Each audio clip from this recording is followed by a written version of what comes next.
Hello friends, welcome to my YouTube channel. I am C Ravi Parmar and आज हम सीखने वाले हैं इनकम टैक्स का सेक्शन 194N।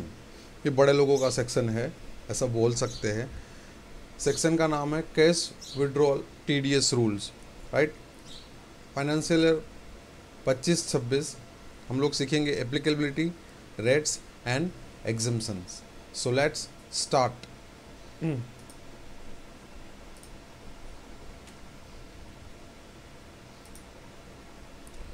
सबसे पहले देखेंगे section 194N, TDS on large cash withdrawals payment of certain amounts in cash, right.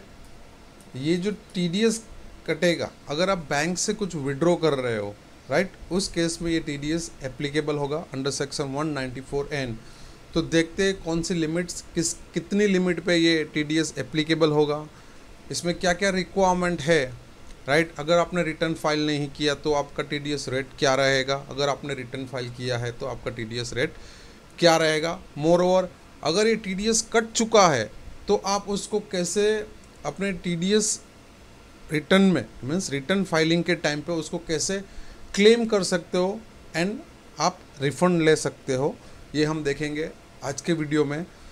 ये वीडियो स्टार्ट होने से पहले कुछ डिस्क्लेमर बताना चाहता हूँ। Disclaimer: the information presented in this table is for educational and informational purpose only.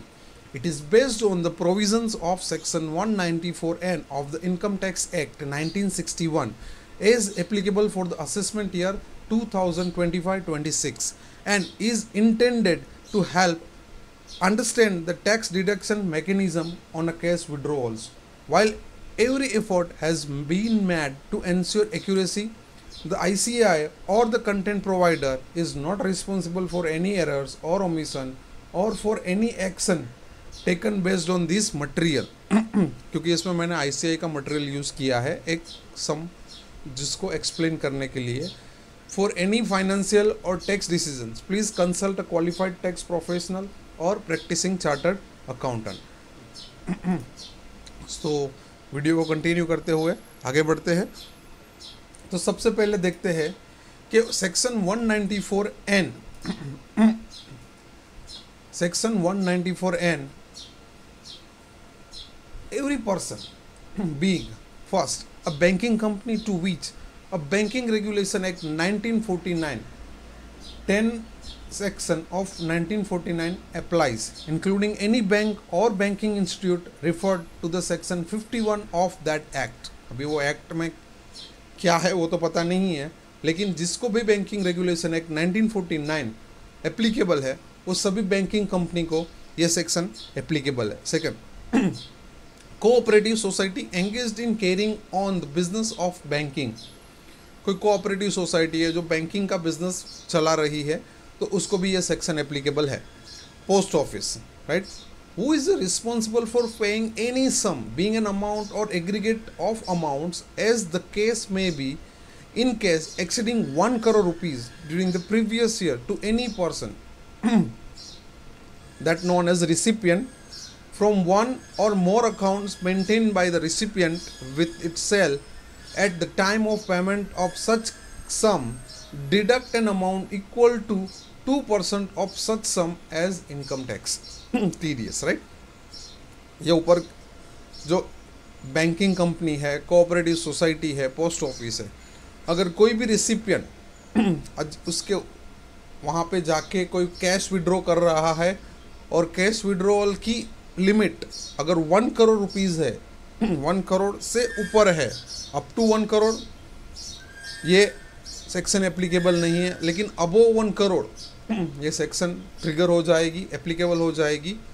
तो 2% है वो banking company, cooperative society, post office जैसी डिफरेंट पर्सन आपका क्या टीडीएस काट सकती है आपके विड्रॉल के ऊपर, राइट। सो एक समरी नीचे बनाई है, वो is responsible for deducting TDS first banking companies, cooperative banks, post office. These institutes must deduct when paying cash to a person from one to more of their accounts exceeding the threshold. आगे बढ़ते हुए provided that, अभी देखो उसमें भी exemption. In case of recipient who has not filed the return of income for all the 3 assessment years relevant to the 3 previous years, means suppose आप 2025-26 में आप अपना कैश विड्रॉल के लिए बैंकिंग या तो पोस्ट ऑफिस या तो कोऑपरेटिव सोसाइटी में गए, लेकिन आपने पिछले 3 साल में से अगर कोई भी 1 साल का भी या तो 2 साल का है तो 3 साल के रिटर्न फाइल नहीं किए, which is the time limit to file a return under subsection 1 of section 139 has expired immediately preceding the previous year in which the payment of sum is made to him, the provision of section shall apply with the modification. तो थोड़ा section में means जो ये जो rate 2% है वो strict हो जाएगा और ये जाएगा the sum shall be amount or aggregate amount as the case may be in exceeding 20 lakh rupees during the previous year. तो ये आपका जो 1 करोड़ के अबो विड्रॉल पे जो टैक्स TDS लगने वाला था वो अभी 20 लाख के ऊपर ही लग जाएगा. And the deduction shall be the amount equal to 2% of the sum where the amount or aggregate amounts as the case may be being paid in case exceeding 20 lakh rupees during the previous year but does not exceed 1 crore rupees. means 20 lakh से ऊपर and below 1 crore आपका 2% TDS कटेगा. An amount equal to 5% of the sum where the amount or aggregate amounts as the case may be being paid in case exceeds 1 crore rupees during the previous year. अगर वो amount 1 crore से ज़्यादा है तो उसके ऊपर आपको 5% TDS लगेगा, राइट. इसका मतलब है अगर आपने एक भी साल का रिटर्न फाइल नहीं किया तो 20 लाख टू 1 करोड़ आपको 2% टैक्स पे करना पड़ेगा और अबो 1 करोड़ आपको 5% टैक्स पे करना पड़ेगा. इन द सेंस के TDS आपका काटा जाएगा. और फर्दर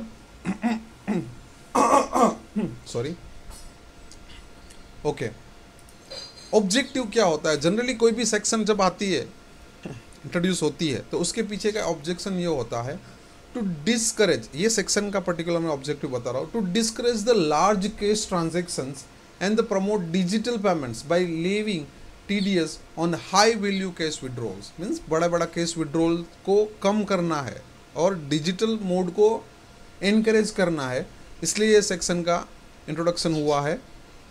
प्रोवाइडेड ऑल्सो दैट, इसमें भी एक इसका भी एक्सेप्शन है, that where the recipient is a cooperative society, right. जो 2 करोड़ 1 करोड़ का लिमिट है उसको इधर थोड़ा मॉडिफाई किया हुआ है. The provision of this section shall have effect as if for the words 1 crore rupee the word 3 crore rupee had been substituted. Means ये थोड़ा एक रिलीफ दिया गया है कि कोऑपरेटिव सोसाइटी अपने मेंबर्स को पेमेंट करती है तो उनको खुद को भी पैसे की ज़रूरत पड़ती है, तो वो कहीं बैंक से या कहीं से भी विड्रॉ कर रही है तो ये विड्रॉल अमाउंट कितना हो जाएगा 3 करोड़ रुपए. तो 3 करोड़ तक उसको कोई भी TDS लगने वाला नहीं है, राइट. आगे देखते हैं.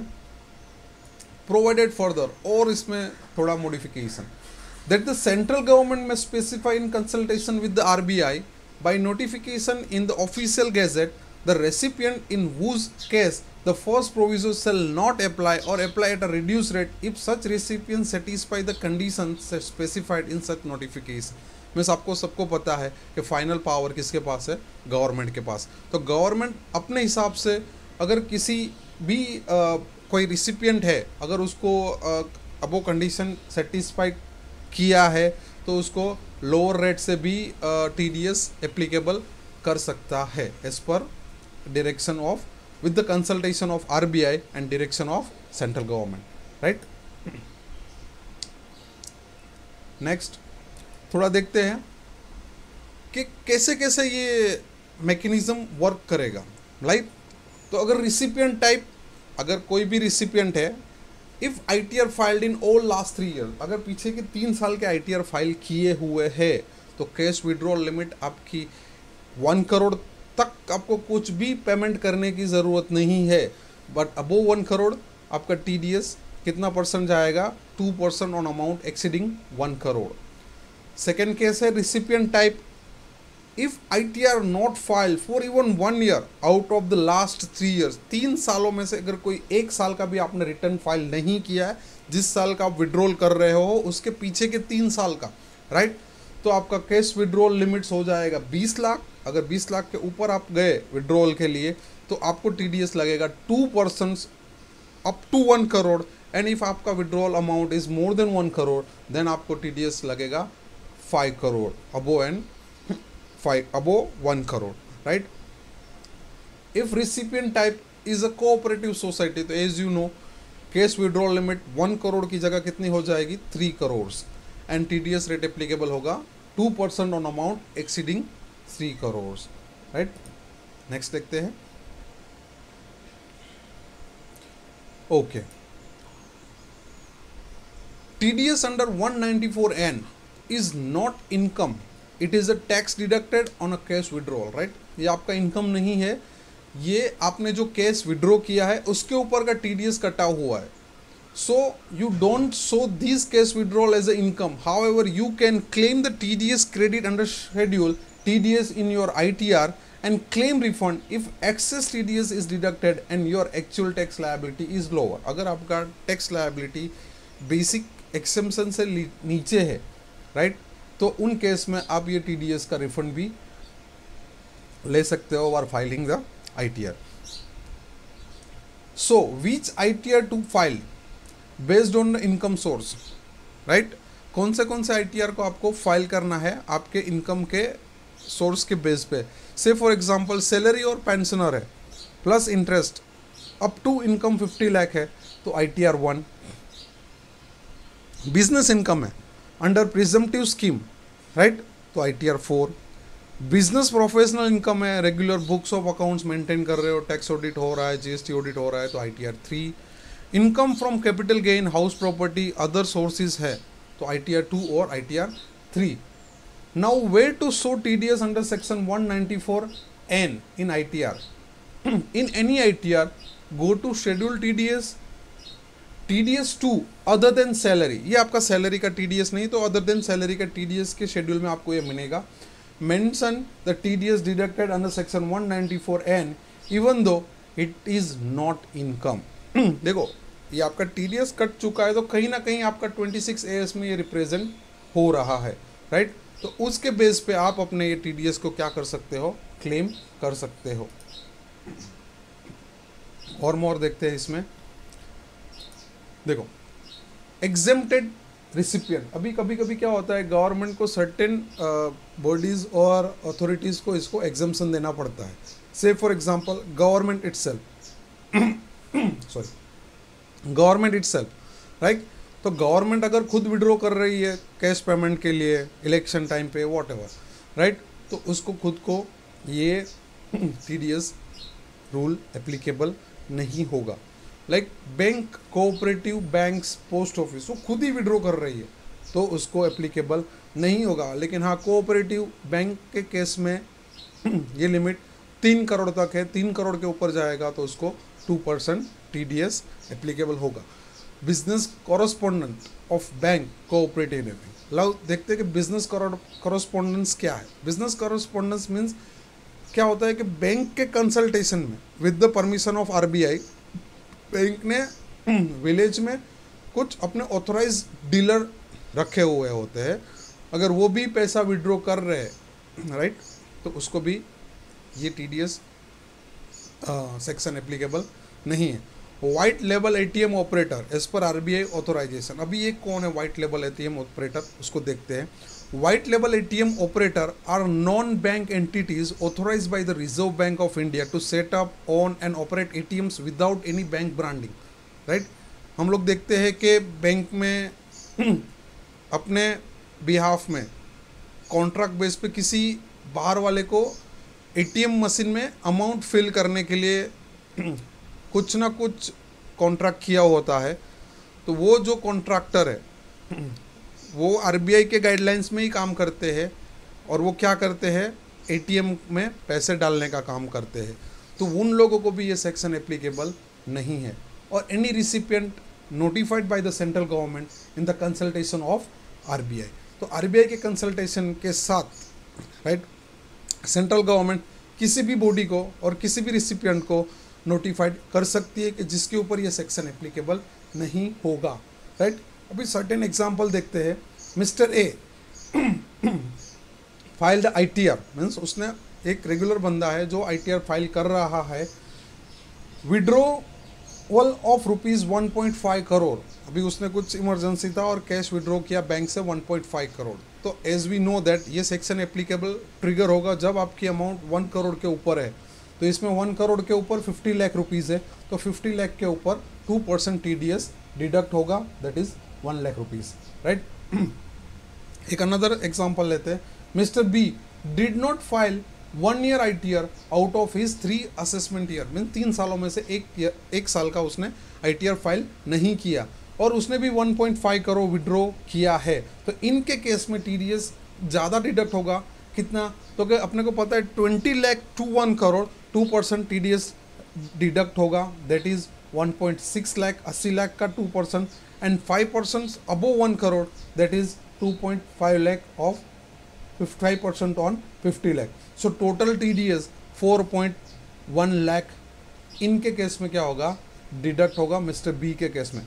इसके पीछे का रीज़न ये है कि उसने 3 सालों पिछले 3 सालों में से एक 1 ईयर का रिटर्न फाइल नहीं किया है। तो उनके केस में ये लिमिट थोड़ी बढ़ जाती इन द सेंस कि TDS ज़्यादा कटता है, लिमिट कम हो जाती है, जैसे 20 लाख हो गई, राइट। अगर आप रेगुलर इनकम टैक्स फाइलर है तो आपके केस में लिमिट 1 करोड़ तक है।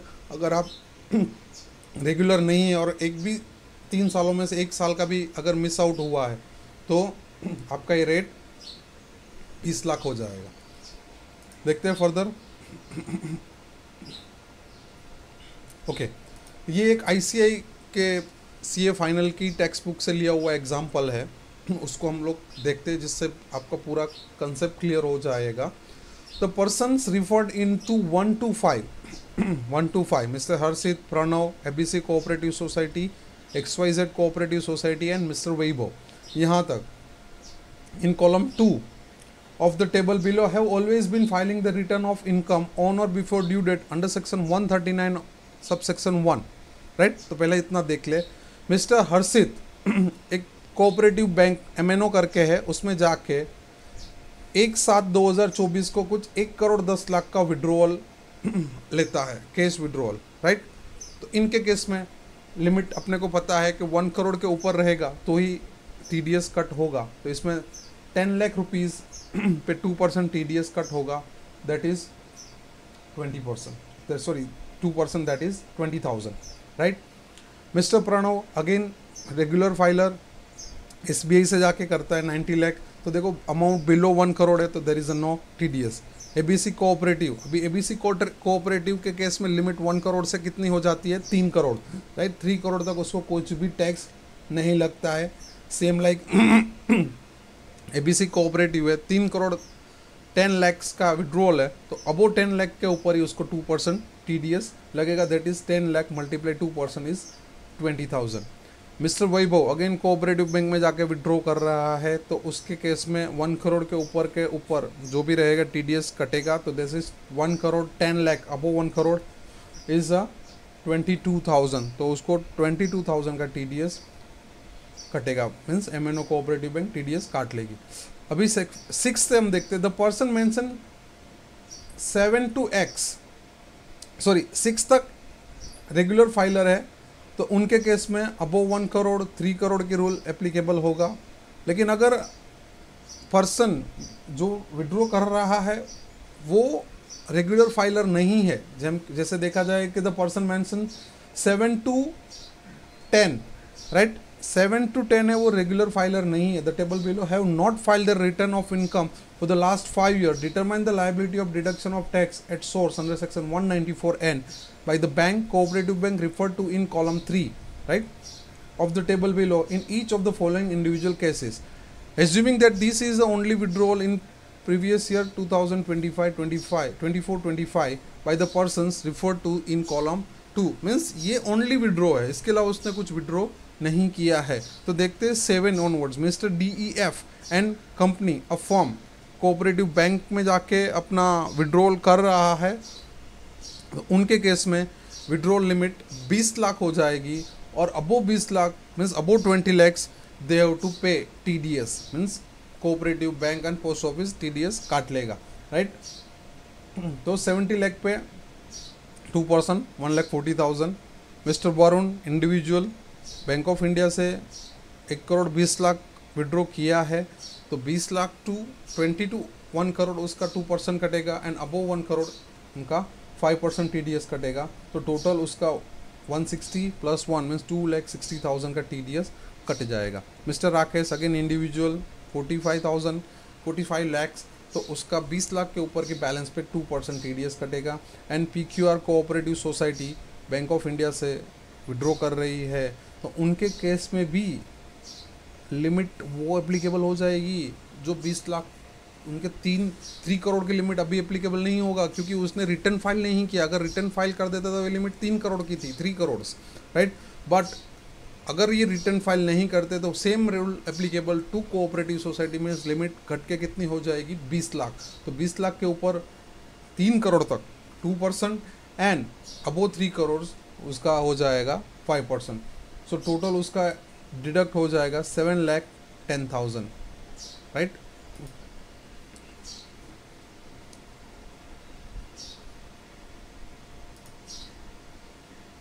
Yes, this PPT, this video is based on section 194N. I hope this video gives you a more depth knowledge of section 194N. If you like this video, please like, share and subscribe.